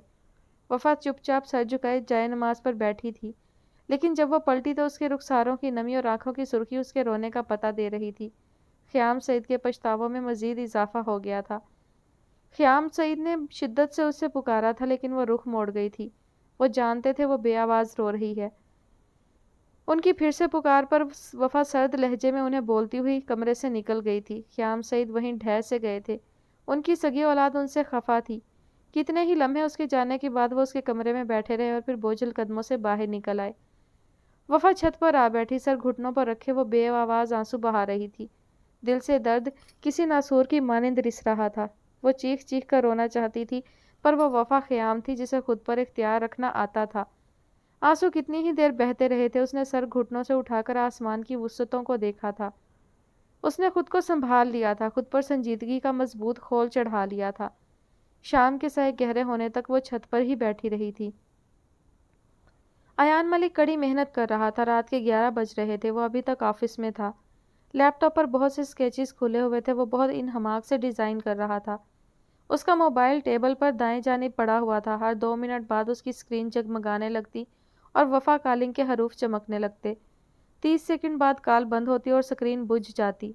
ایان ملک اس سے بے خبر اپنے کام میں مگن تھا۔ مسلسل کام کے باعث اس کی آنکھیں تھکن زدہ دکھائی دے رہی تھیں۔ اس نے ڈیزائن مکمل کیا اور فائنلی دیکھ کر سر سیٹ کی پشت سے ٹکایا۔ تبھی نظر موبائل کی جگمگاتی اسکرین پر گئی۔ ایان ملک نے جمائی روکتے ہوئے موبائل اٹھایا تو 50 سے اوپر مسڈ کالز تھیں۔ ایان نے پیشانی پر ہاتھ مارا اور موبائل سائلنٹ موڈ کر کے وہ بھول ہی گیا تھا۔ اس نے ٹائم دیکھا تو 11 بج رہے تھے۔ اس نے ڈیزائن سیو کیا اور آخری نظر اپنے کام پر ڈالتے ہوئے اسکرین سکرول کرتے ڈسکرپشن پڑھنے لگا۔ مطمئن ہو کر لیپ ٹاپ شٹ ڈاؤن کر رہا تھا جب دروازہ کھلنے پر اس نے رخ موڑ کر دیکھا۔ وفا چہرے پر خفگی لیے اندر داخل ہو رہی تھی۔ وفا تم یہاں؟ میں بس نکل ہی رہا تھا۔ ایان نے لیپ ٹاپ فولڈ کیا اور بیگ میں ڈالنے لگا۔ وفا خفگی سے سینے پر ہاتھ باندھے اس کی کارکردگی دیکھنے لگی۔ ٹائم دیکھا ہے آپ نے؟ وفا ناراضگی سے بولی اور اس کے ٹیبل پر دھرے موبائل کو اٹھایا اور اسکرین اس کے سامنے کی۔ اتنی کالز کی میں نے، آپ نے جواب تک دینا گوارا نہیں کیا۔ وہ بے حد خفا لگ رہی تھی۔ چہرے پر خفگی لیے وہ ایان کو فکر مندی کے روپ میں بہت بھائی تھی۔ آئی ایم سوری، میں نے موبائل سائلنٹ موڈ پر کیا تھا، ایان صفائی دیتے ہوئے بولا۔ وفا اس کے تھکے تھکے چہرے کو خفگی سے دیکھنے لگی۔ اب چلیں یا یہیں رات گزارنی ہے؟ ایان نے اس کی ناک کھینچتے ہوئے کہا اور اس کے پاس سے گزرا۔ وفا اس کے ساتھ چل دی۔ بہت تھکے ہوئے لگ رہے ہیں، وفا نے کہا تو ایان نے سر اس بات میں ہلایا۔ تم جاؤ، میں مسٹر ملک کے ساتھ آ جاؤں گی۔ وفا نے ڈرائیور کو بھیج دیا اور خود ایان کی طرف بڑھی۔ تم نے ڈنر کیا؟ نہیں۔ ایان ملک نے گاڑی ہوٹل کے سامنے پارک کی۔ میں نے آپ کے لیے کھانا بنایا ہے۔ اس سے قبل کہ ایان گاڑی سے اترتا وفا بول پڑی تو ایان نے مسکرا کر اسے دیکھا۔ ریئلی؟ ایان گاڑی آگے بڑھاتے ہوئے بولا تو وفا مسکرا دی۔ کب تک سافٹ ویئر مکمل ہو جائے گا آپ کا؟ اسٹریٹ لائٹس کی زرد روشنی اس کے سبیہ چہرے پر پڑ رہی تھی۔ وہ انہماک سے ڈرائیونگ کر رہا تھا۔ بہت جلد مکمل ہو جائے گا۔ ایان نے مسکراتے ہوئے اس پر ایک نظر ڈالی۔ اس کے بعد ہم پاکستان جائیں گے، وفا نے خواہش ظاہر کی تو ایان نے حیرت زدہ نظروں سے اسے دیکھا۔ کیوں؟ مام پاکستان جانا چاہتی ہیں، بابا کی قبر پر، وفا نے آہستگی سے کہا تو ایان نے اس بات میں سر ہلا دیا۔ ٹھیک ہے، ایان نے اسے گہری سوچ میں گم دیکھ کر کہا اور گاڑی ملک ہاؤس کے گیٹ پر روک کر ہارن دیا۔ گیٹ کھلتے ہی گاڑی پورچ میں جا کر رک گئی۔ وفا نیچے آئی تو خیام سعید اس کے کمرے میں چلے آئے۔ وفا دروازے پر رک کر ایک امید بھری نظر وفا پر ڈالی جس کی آنکھوں میں سرخی کے ڈورے تھے۔ اپنے بابا کو معاف کر دو میری بچی، خیام سعید نے بہتی آنکھوں کے ساتھ اس کے آگے ہاتھ جوڑ دیے۔ وفا تڑپ کر ان کی طرف بڑھی اور ان کے ہاتھ تھام کر نیچے کیے۔ مجھے شرمندہ مت کریں بابا، وفا نے سر جھکا کر روندے ہوئے لہجے میں کہا اور خیام سعید کو تھام کر اندر لے آئی۔ شرمندہ تو مجھے ہونا چاہیے جس نے اپنی بیٹی سے اس کا باپ چھین لیا۔ وفا خاموش رہی۔ میں جانتا ہوں میں نے تم سے لاپرواہی برتی ہے، لیکن وفا تم کیوں مجھ سے دور ہو گئی؟ میں خفا تھی آپ سے اور پچھلے 14 سال سے منتظر تھی آپ کب منائیں گے اپنی بیٹی کو۔ وفا نے آنکھوں میں آنسو لیے انہیں دیکھا تو خیام سعید نے اسے سینے سے لگا لیا۔ میں سمجھ ہی نہیں پایا کچھ۔ خیام سعید کی آنکھوں سے بہتے آنسو وفا کے بالوں پر گر رہے تھے۔ وفا ملک باپ کی آغوش میں سسک پڑی تھی۔ پہلی بار آنسو بہانے کو کوئی کندھا میسر ہوا تھا۔ پہلی بار اسے اپنائیت کے احساس سے آشنائی ملی تھی۔ وہ جی بھر کے روئی تھی، من پر پڑا سالوں کا بوجھ آنسوؤں کے سیلاب کی تاب نہ لاتے ہوئے بہہ گیا تھا۔ میں آج اپنی بیٹی سے وعدہ کرتا ہوں کبھی تنہا نہیں چھوڑوں گا، خیام سعید نے اسے محبت سے دیکھتے ہوئے کہا اور اس کے آنسو صاف کیے۔ وفا خاموش رہی، مزید شکوے کر کے ان کے پچھتاوے کی آگ پر تیل نہیں ڈالنا چاہتی تھی۔ اسے اس کے بابا کی محبت چاہیے تھی بس۔ اب وہ اس محبت کو کھونا نہیں چاہتی تھی۔ زندگی جس کڑی دھوپ کے سفر میں محو سفر تھی، خیام سعید اس کھڑی دھوپ میں گھنے سائے کی مانند آ گئے تھے، لیکن وہ نہیں جانتی تھی یہ سایہ مختصر وقت کے لیے ہے۔ ایک ہفتے بعد وہ ریزارٹ میں داخل ہوئے تو کیمروں کی کلک کلک کی آوازیں گونجنے لگیں۔ میڈیا کا جم غفیر ان کی گاڑی کو گھیرے ہوئے تھا۔ گریش بلیک 4 پیس سوٹ زیب تن کیے ایان ملک کے وجیح چہرے پر کامیابی کی چمک تھی۔ سحر انگیز شخصیت لیے وہ وجاہت کا شاہکار لگ رہا تھا، ایسی آن بان کے شاید کینیڈا کی ریاست کا شہزادہ تھا۔ اس کے دائیں جانب وفا ملک ایان ملک کی بیوی ہونے کی حیثیت سے پورے اعتماد انداز میں کھڑی تھی۔ وفا ملک گریش بلیک ساڑی زیب تن کیے بھورے آبشاری بال سٹریٹ کر کے کمر پر چھوڑے ہوئے تھی۔ اس کے لمبے بالوں نے اس کی کمر ڈھانپ رکھی تھی۔ نفاست سے کیے گئے میک اپ میں وہ کیلگری کی بزنس وومن لگ رہی تھی۔ مسٹر ملک آج آپ کے سافٹ ویئر کی لانچنگ ہے، آپ کو کیسا لگ رہا ہے؟ مسٹر ایان ملک، کیا آپ کو یقین ہے آپ کا سافٹ ویئر پچھلے سافٹ ویئر کی طرح کامیابی کی منزل طے کرے گا؟ کیا آپ کے سافٹ ویئر کی تکمیل میں نائک سافٹ ویئر کمپنی کا بھی کردار ہے؟ میڈیا کے رش کو چیر کر آگے بڑھ رہے تھے جب وفا ملک نائک کمپنی کے نام پر پلٹی۔ یہ software Malik software company کے آنر مسٹر ایان ملک کی انتھک محنت پر تکمیل تک پہنچا ہے۔ یہ ان کا ڈریم پروجیکٹ ہے جس پر انہوں نے پچھلے 1 سال سے انتھک محنت کی ہے، وفا ملک پورے اعتماد لہجے میں بول رہی تھی۔ ایان چہرے پر مسکراہٹ لیے اس کے ساتھ کھڑا تھا۔ ان کی اس کامیابی میں نائک کمپنی کا کوئی ہاتھ نہیں، وفا نے کہہ کر ایان کی جانب محبت پاش نظروں سے دیکھا اور اس کا ہاتھ تھامے واپس ریزارٹ کی طرف پلٹ گئی۔ میم رکیے، کیا آپ نائک کمپنی کی CEO کی حیثیت سے یہاں آئی ہیں؟ رپورٹر کے سوال پر اب کی بار ایان ملک پلٹا تھا۔ وفا ملک جب ایان ملک کے ساتھ ہوگی صرف ایان ملک کی وائف ہوگی، مائک تھام کر سنجیدگی سے کہتے ہوئے اس نے پھر مائک رپورٹر کی جانب اچھالا اور واپس پلٹ گیا۔ میڈیا کے رپورٹرز اپنے اپنے کیمروں کے سامنے آ کر کوریج دینے لگے۔ ریزارٹ کے اندر کیلگری کے تمام امراء موجود تھے۔ آکاش ملک نے فخر سے اپنے لختے جگر کو دیکھا تھا جس کی کامیابی نے انہیں بہت شہرت اور عزت بخشی تھی۔ اس تقریب کی لائیو ریکارڈنگ چل رہی تھی۔ وفا اور ایان سب سے ملتے ہوئے سٹیج تک پہنچے تھے۔ سٹیج پر پہنچ کر ایان ملک نے اپنے سافٹ ویئر کی افادیت سے آگاہ کیا اور اسے صرف حساس اداروں کے لیے مخصوص کر دیا۔ وفا نے فخر سے اس شخص کو دیکھا۔ وفا بہت بہت مبارک ہو بیٹا، ساریہ نے اسے محبت سے گلے لگایا۔ مام مجھے یقین نہیں ہوتا کبھی کبھی ایان ملک جیسا انسان میرا ہم سفر ہے، وفا نے محبت سے ایان کو دیکھتے ہوئے کہا جو پوری پارٹی پر چھایا ہوا تھا۔ کئی نظروں میں ان کے لیے رشک تھا تو کئی نظریں وفا ملک کو حسد سے دیکھ رہی تھی، لیکن ایان ملک کو حسد سے دیکھنے والی نگاہ صرف عفان محسن کی تھی۔ کانگریٹس مس وفا، عفان محسن نے مسکراتے ہوئے وفا کی جانب ہاتھ بڑھایا۔ تھینکس مسٹر عفان، وفا نے مسکرا کر کہا تو عفان محسن نے خفیف ہوتے ہوئے ہاتھ ہٹا لیا۔ اینا نے LED آن کی اور چینل سرچنگ کرنے لگی کہ ایک نیوز چینل پر ایان ملک کو دیکھ کر اس کے ہاتھ بے اختیار رک گئے۔ وہ اسٹیج پر کھڑا اپنی سحر انگیز شخصیت سے سب پر جادو کر رہا تھا۔ اینا کے دل کی ساری بیٹس ایک ساتھ ہی مس ہوئی تھی۔ اس نے بنا پلکیں جھپکائے اس مغرور شخص کو دیکھا جس نے 1000 بار اس کے معصوم دل کے ٹکڑے کیے تھے، لیکن پھر بھی اس کے دل پر شان سے براجمان تھا۔ اینا کی آنکھیں نم ہونے لگی تھی۔ ایان ملک، میں نے کتنا چاہا تھا تمہیں۔ وہ اس کے حواسوں پر سوار ہو رہا تھا۔ پارٹی رات گئے تک ختم ہوئی تو ساریہ وفا کے ساتھ ہی ملک ہاؤس چلی آئی۔ وفا نے ان کے لیے گیسٹ روم کھلوا دیا۔ مام، مجھے خوشی ہے آپ میرے پاس رکنے کے لیے آئی ہیں، وفا ساریہ کے گلے میں باہیں ڈالتے ہوئے بولی۔ میں چینج کر کے آتی ہوں مام، وفا اٹھتے ہوئے بولی اور کمرے سے نکل گئی۔ ایان ہلکے پھلکے ٹراؤزر شرٹ میں ملبوس بیڈ پر لمبی ٹانگیں کیے گود میں لیپ ٹاپ رکھے ہوئے تھا۔ وفا نے چینج کیا، واپس نکلی تو اسٹریٹ بال اب بھی کمر ڈھانپے ہوئے تھے۔ کالے رنگ کے پرنٹڈ سوٹ میں اس کی دودیا رنگت سیاہ رات میں چاند کی مانند چمک رہی تھی۔ ایان نے نظر اٹھا کر اس کے دمکتے چہرے کو دیکھا۔ وفا نے بال ٹھیک کیے اور کندھے پر دوپٹہ رکھتی باہر نکلنے لگی جب ایان کی آواز نے اس کے قدم جکڑے۔ کہاں جا رہی ہو وفا؟ مام کے پاس۔ ایان نے وال کلاک پر نظر ڈالی، رات کے 2 بج رہے تھے۔ ٹائم بہت ہو گیا ہے، انہیں آرام کرنے دو، ایان نرمی سے بولا تو وفا نہ چاہتے ہوئے بھی پلٹ آئی۔ آپ بھی سو جائیں اب۔ ایان نے رخ موڑ کر اسے دیکھا اور بیڈ کی پشت سے سر ٹکائے اسے دیکھنے لگا۔ جو حکم آپ کا مسز ملک۔ لیپ ٹاپ بند کر کے اس نے سائڈ پر رکھ دیا۔ وفا اس کے انداز پر بلش کر گئی۔ ایان ملک نے اسے قریب کیا اور سونے کے لیے لیٹ گیا۔ ایان آہستگی سے اس کے بھورے بالوں میں انگلیاں چلاتے ہوئے باتیں کر رہا تھا، جبکہ وہ اس کی مہک کو نتنوں کے ذریعے اندر اتارتی نیند کی وادیوں میں اترنے لگی۔ میں سوچ رہا ہوں 2-3 دن تک پاکستان چلتے ہیں، پھر مجھے امریکہ بھی جانا ہے کچھ دن کے لیے پروجیکٹ سائن کرنے، شاید وہاں 1 مہینہ لگ جائے۔ ایان اس سے باتیں کر رہا تھا اور وہ گہری نیند میں چلی گئی تھی۔ وفا، ایان نے پکارا اور اچنبے سے اسے دیکھا۔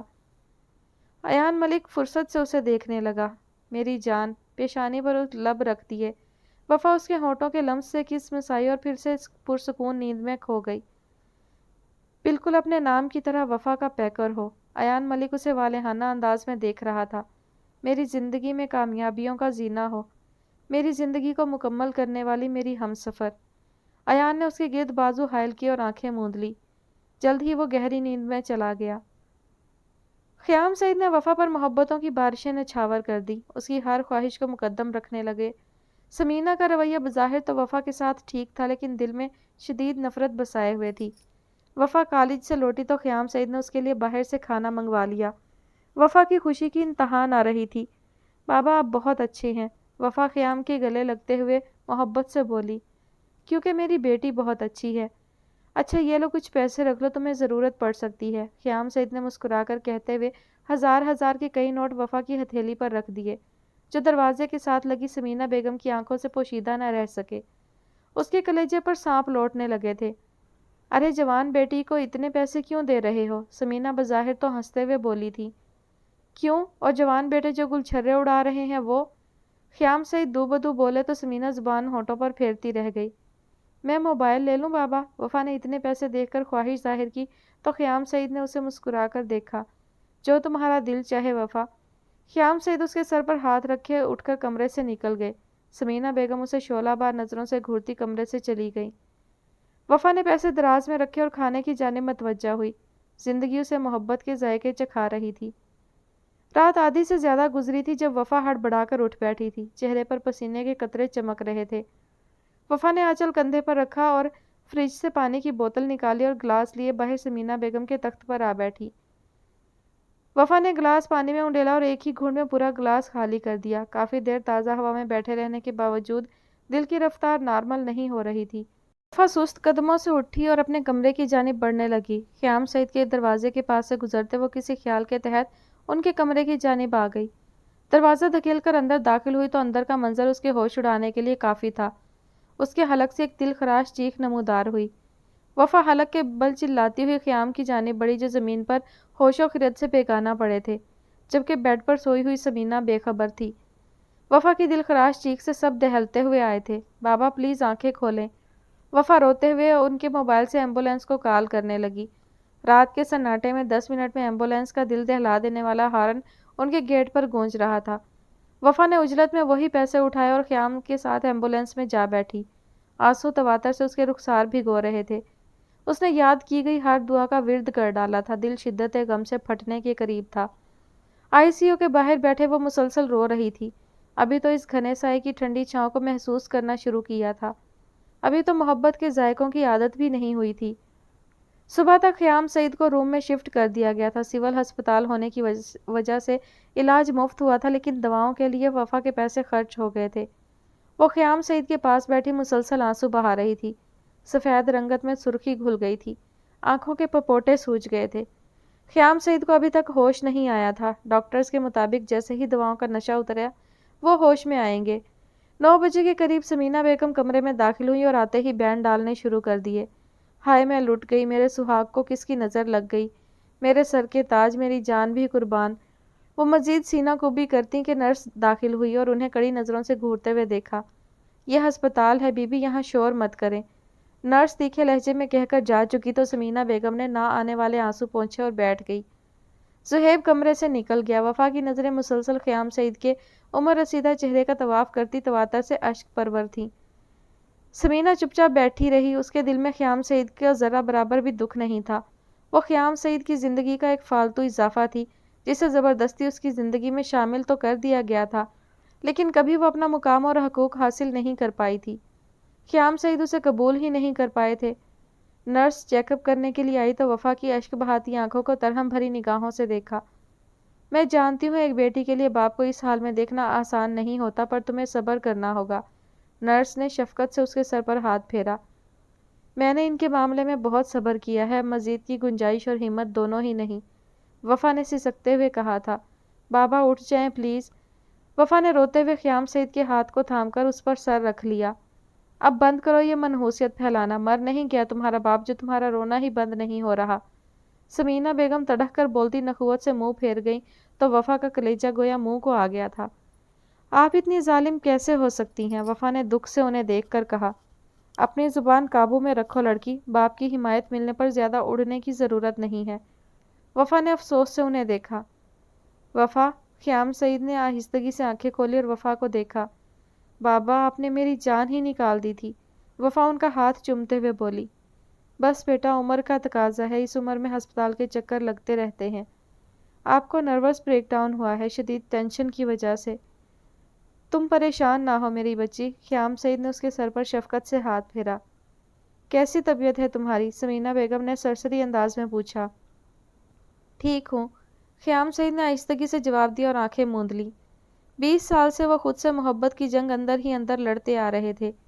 پہلی محبت کو کھو دینے کا احساس انہیں اندر سے گھن کی طرح چاٹ گیا تھا۔ مسلسل سوچوں نے دماغ کو کمزور کر دیا تھا۔ کاش ساریہ تم میری مجبوری سمجھ لیتی۔ خیام سعید نے آنکھیں موند کر امڑتے آنسوؤں کو چھپا لیا۔ میں نے بے وفائی نہیں کی تھی۔ خیام سعید نے گہری سانس خارج کی اور کچھ سوچنے لگے۔ میں وفا کو کسی کی محتاج نہیں ہونے دوں گا، انہوں نے فیصلہ کر لیا تھا۔ شاید کہ مجھ سے نفرت کرتے کرتے تمہیں اپنی بیٹی سے بھی نفرت ہو گئی ہو ساریہ۔ میں وفا کو کبھی دھتکارے جانے کے دکھ سے نہیں گزرنے دوں گا۔ میں اسے کبھی تمہارے بارے میں نہیں بتاؤں گا۔ میں کبھی وفا کو تمہاری نفرت کی آگ میں جھلسنے نہیں دوں گا۔ بہت سہا ہے میری بیٹی نے، اب مزید نہیں۔ خیام سعید کے دماغ میں ایک کے بعد ایک سوچ جنم لے رہی تھی۔ میں نے محبت میں خیانت نہیں کی، میں نے سمینہ کو تمہارے مقام تک لا ہی نہیں پایا ساریہ۔ دیکھو تمہاری محبت نے مجھے وقت سے پہلے بوڑھا کر دیا۔ اب کی بار خیام سعید ضبط نہیں کر پایا تھا۔ آنسو اس کی آنکھوں سے پھسل کر کان کی لوؤں تک چلے گئے تھے۔ درد کی ایک لہر نے انہیں پھر سے جکڑا تھا۔ وہ نڈھال سے ہو گئے اور وفا کی سمت دیکھنے لگے جو ان حماق سے نماز ادا کر رہی تھی۔ اے میرے رب، میری وفا کو اس کے صبر کا صلہ دینا، اسے دائمی خوشیاں عطا کرنا، اسے ایسا ہم سفر عطا کرنا جو اس سے بے لوث محبت کرے۔ خیام سعید کے دل نے دعا کی تھی اور وہ دعا شاید عرش پر جا پہنچی تھی۔ Sky blue plain short frock کے ساتھ وائٹ جینز پہنے، گلے میں وائٹ سٹالر ڈالے وہ آئینے کے سامنے کھڑی اپنے خوبصورت لبوں کو لپسٹک سے مزین کر رہی تھی۔ ایان صوفے پر بیٹھا اس کا منتظر تھا۔ وہ اس کی ہر حرکت بغور دیکھ رہا تھا، گویا وفا ملک کو دیکھنا بہت ضروری کام تھا۔ وفا نے آئینے میں سے اسے مسکرا کر دیکھا اور سینڈل لیے بیڈ پر آ بیٹھی۔ چلیں؟ وفا نے موبائل اٹھایا اور ایان ملک کی جانب دیکھا۔ اگر کچھ رہتا ہے تو وہ بھی کر لو، میں ویٹ کر لیتا ہوں، ایان نے نارمل لہجے میں کہا تو وفا ہنس دی۔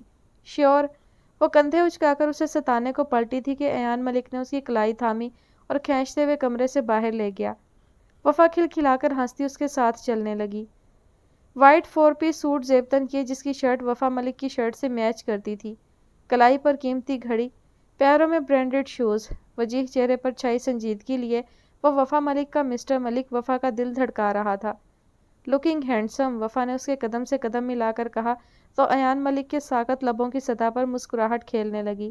گھر والوں سے مل کر وہ گاڑی میں آ بیٹھے۔ وفا کا موبائل بجنے لگا تھا۔ ساریہ کی کال تھی۔ السلام علیکم موم، وفا نے خوشگواریت سے کہا۔ جی ہم لوگ ایئرپورٹ کے لیے نکل رہے ہیں۔ اوکے سی یو سون۔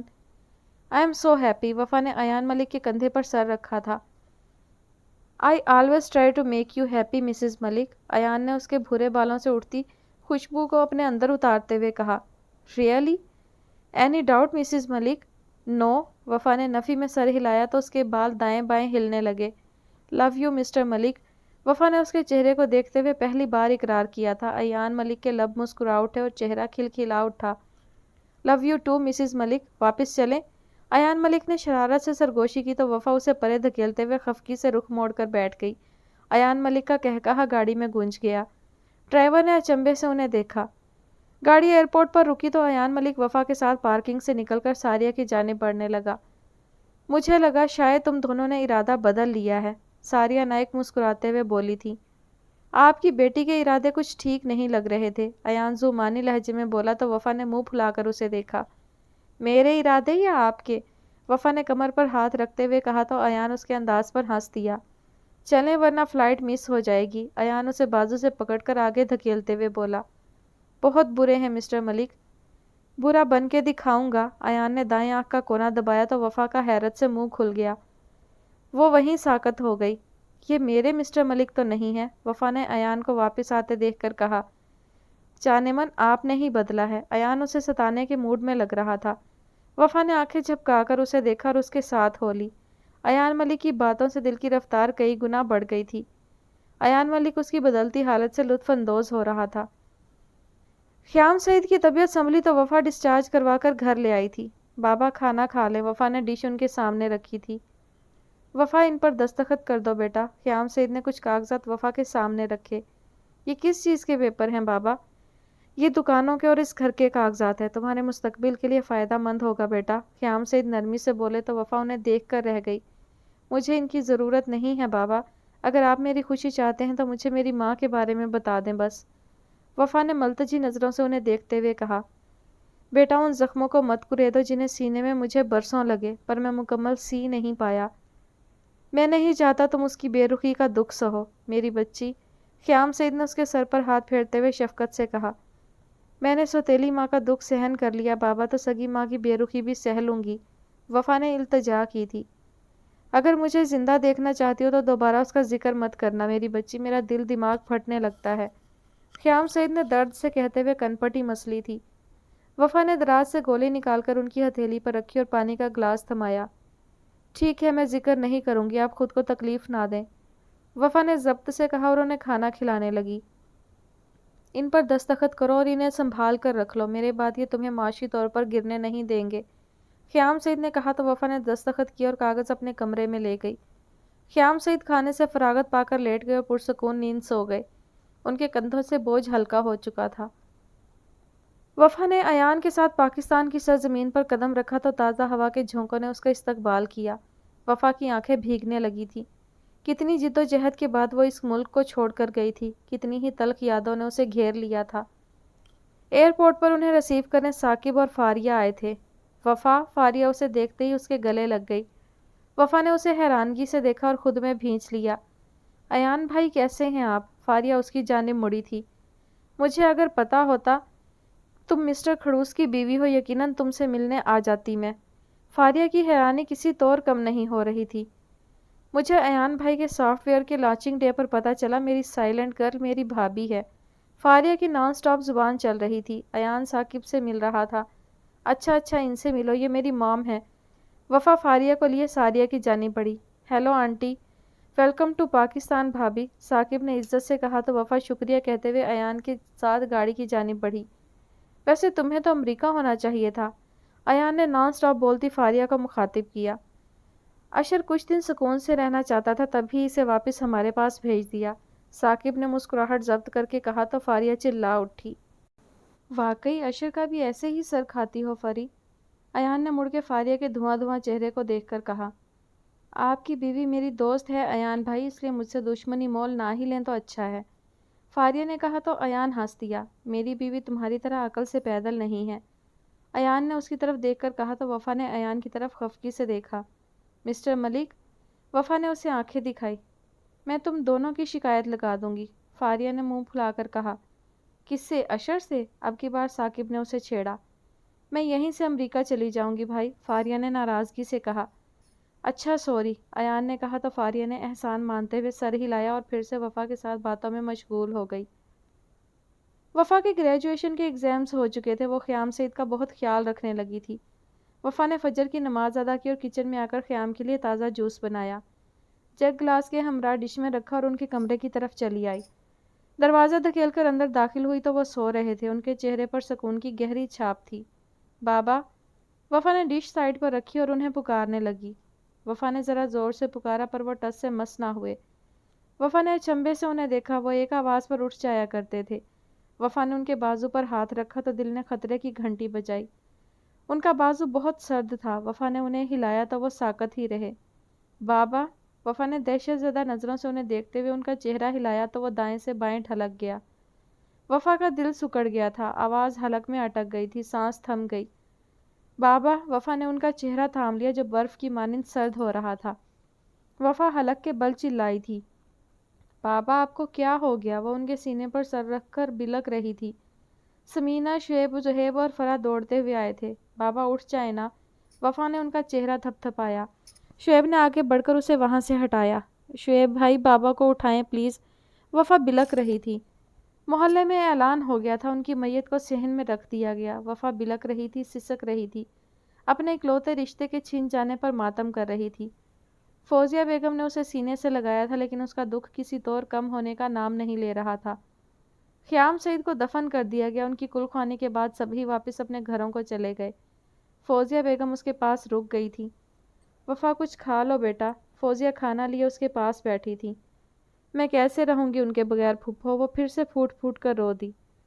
9 دن کے بعد فوزیہ بھی چلی گئی تو وفا کو خود کو سنبھالنا پڑا۔ اس نے عہد کر لیا کہ وہ اب اپنی ماں کو ڈھونڈ کر رہے گی۔ سمینہ کا رویہ اس کے ساتھ پہلے سے بدتر ہو گیا تھا۔ وفا ثاقب کے آفس آئی اور اسے تفصیل سے آگاہ کیا۔ آپ کے لیے بہتر ہے آپ پیپر میرج کے ذریعے چلی جائیں، ثاقب نے مشورہ دیا اور وہ رد کر کے واپس چلی آئی۔ اس نے دونوں دکانیں اچھی قیمت پر بیچی اور پیسے اکاؤنٹ میں رکھ لیے۔ ایان ملک وفا اور ساریہ کے ہمراہ ثاقب ملک کے ہمراہ گھر پہنچا تو ان کا شاندار استقبال کیا گیا۔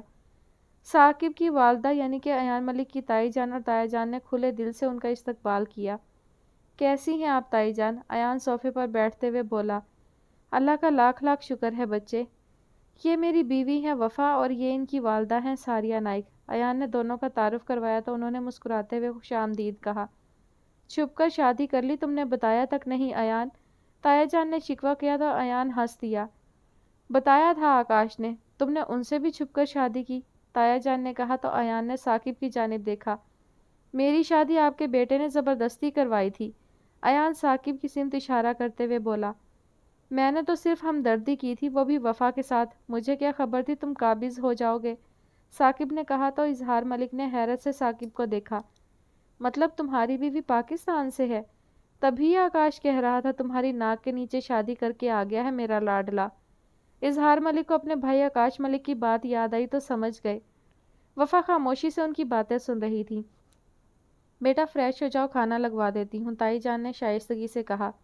جی تائی جان، ایان ملک وفا کے ساتھ اٹھتے ہوئے بولا۔ گلبانو، بیبی کو گیسٹ روم میں چھوڑ کے آؤ۔ سائمہ ملک کی آواز پر ملازمہ ساریہ نائک کو گیسٹ روم میں لے گئی۔ ایان وفا کو اسی کمرے میں لے آیا جہاں وہ آ کر ٹھہرا کرتا تھا۔ کمرہ بے حد نفیس تھا، جہازی سائڈ بیڈ کے اوپر ایان ملک کی تصویر آویزاں تھی۔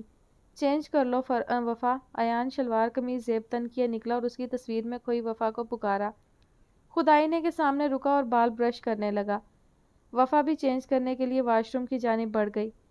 فریش ہو کر نیچے آئے تو بڑے سے ڈائننگ ہال میں لمبے ڈائننگ ٹیبل پر کھانا چنا ہوا تھا۔ وفا، یہ ہمارے دادا جان کا گھر تھا جب سب اکٹھے ہوتے تھے، ہم اسی ٹیبل پر بیٹھ کر کھانا کھایا کرتے تھے۔ ایان وفا کے لیے کرسی کھینچتے ہوئے بتا رہا تھا۔ سائمہ ملک اس کی بات پر مسکرا دی۔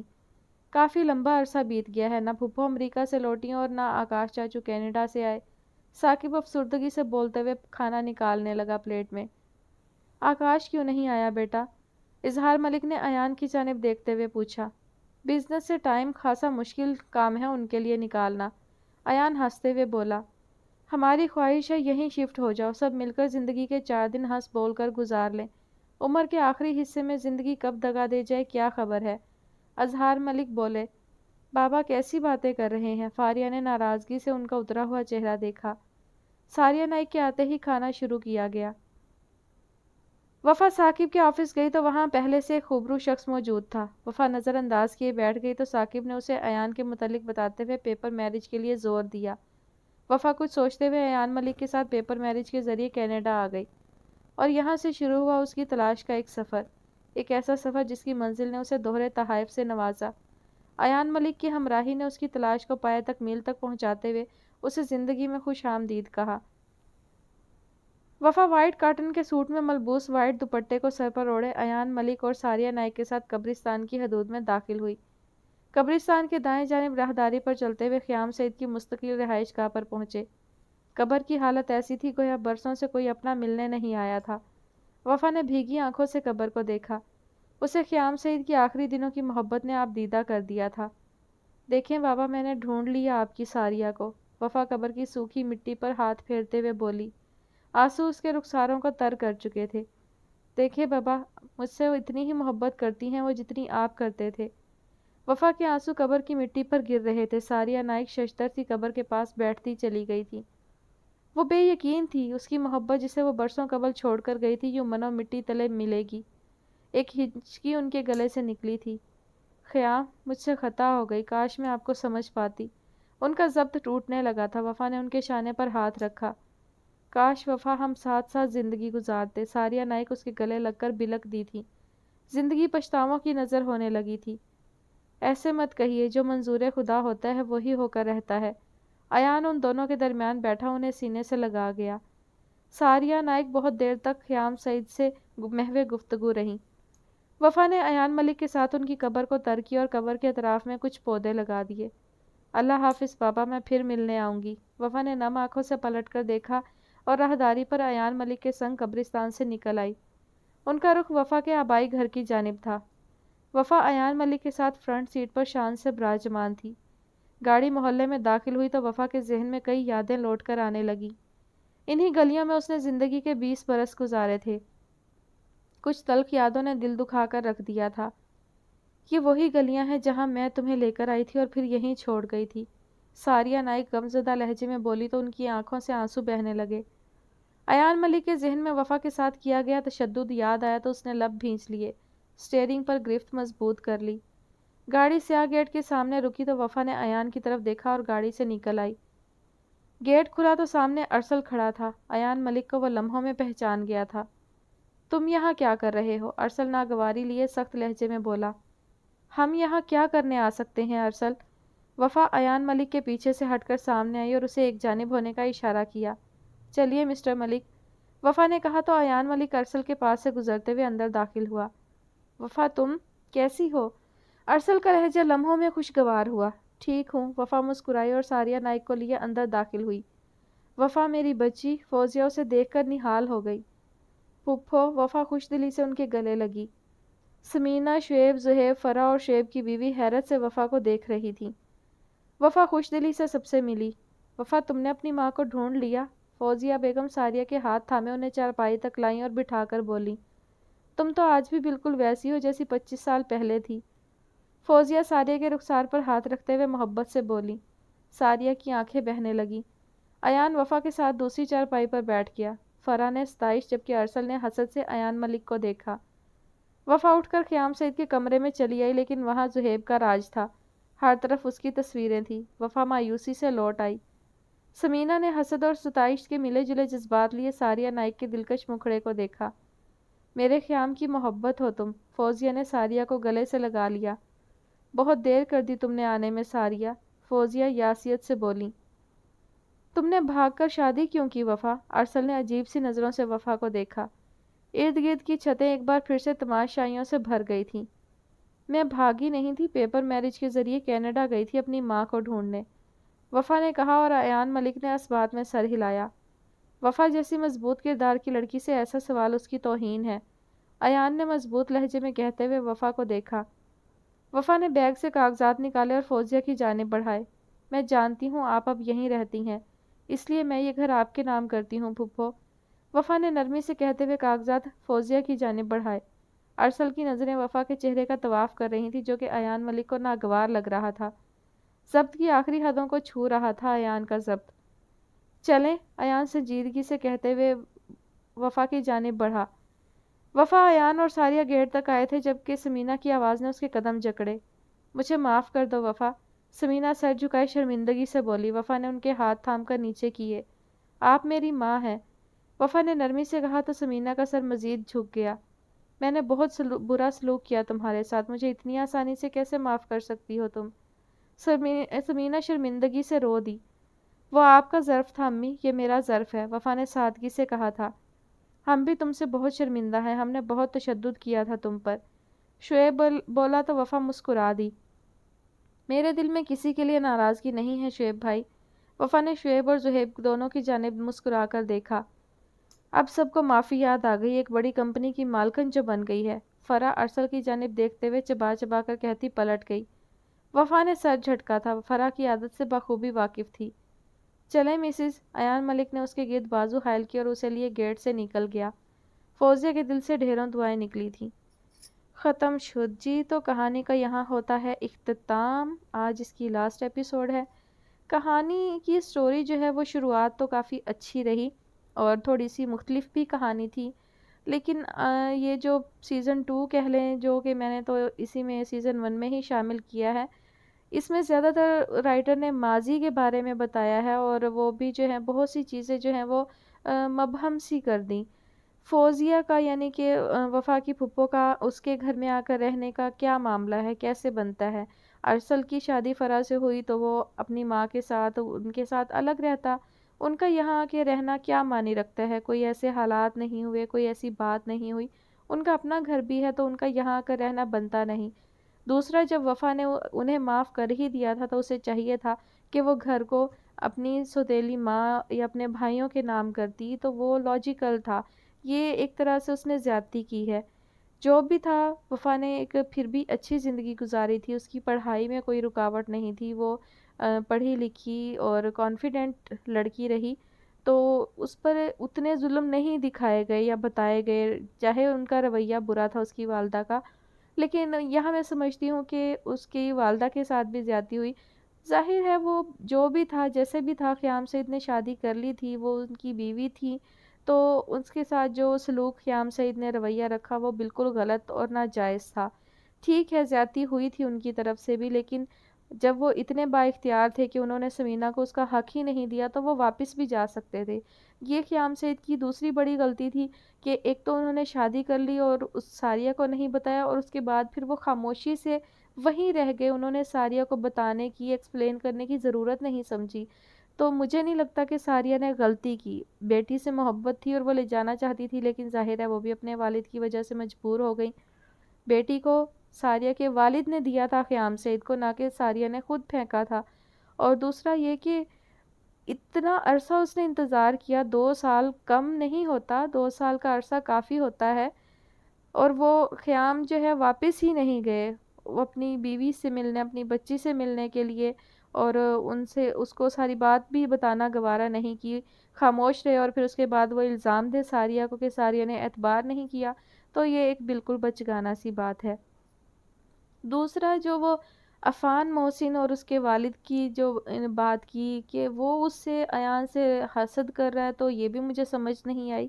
بلا وجہ کچھ چیزوں کو آخر میں کنفیوزنگ کر دیا کہ بھی وہ کیوں اس سے حسد کرتے ہیں۔ ارسل کا معاملہ تھا تو وہ بھی ارسل نے کوئی وفا سے اظہار محبت نہیں کیا تھا، وہ اس کی ایک طرفہ محبت تھی، پھر وہ بلا وجہ اس سے جل رہا ہے، کڑ رہا ہے، اس نے شادی بھی کر لیا فرا سے، اس کے باوجود وہ فرا کے ساتھ وہ پھر ایک زیادتی کر رہا ہے کہ اس کو سارا بتا دیا کہ جی میں تو وفا سے محبت کرتا ہوں اور تمہارے ساتھ زندگی نہیں گزار سکتا۔ تو یہ زیادتی پر زیادتی ایک انسان کسی دوسرے کے ساتھ کیے جا رہا ہے، اپنی محبت کا بدلہ کسی دوسرے انسان سے لے رہا ہے، تو یہ تو خود غرضی ہے، یہ تو میں اس کو خیر کوئی اچھی یا مناسب بات نہیں سمجھتی۔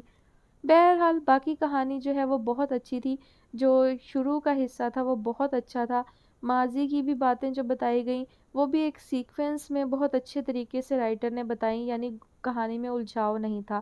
لیکن یہ چند ایک باتیں تھیں جن پر مجھے رائٹر سے اختلاف ہے، بہرحال ہو سکتے ہیں ان کی اپنی کوئی سوچ ہو۔ تو اب نیکسٹ ناول کون سا ہوگا یہ میں آپ سب کو ابھی فی الحال نہیں بتا سکتی، ریڈ کروں گی، دیکھوں گی کہ کون سا ناول اچھا ہوگا، وہی آپ سب کے ساتھ انشاءاللہ نیکسٹ شیئر کروں گی۔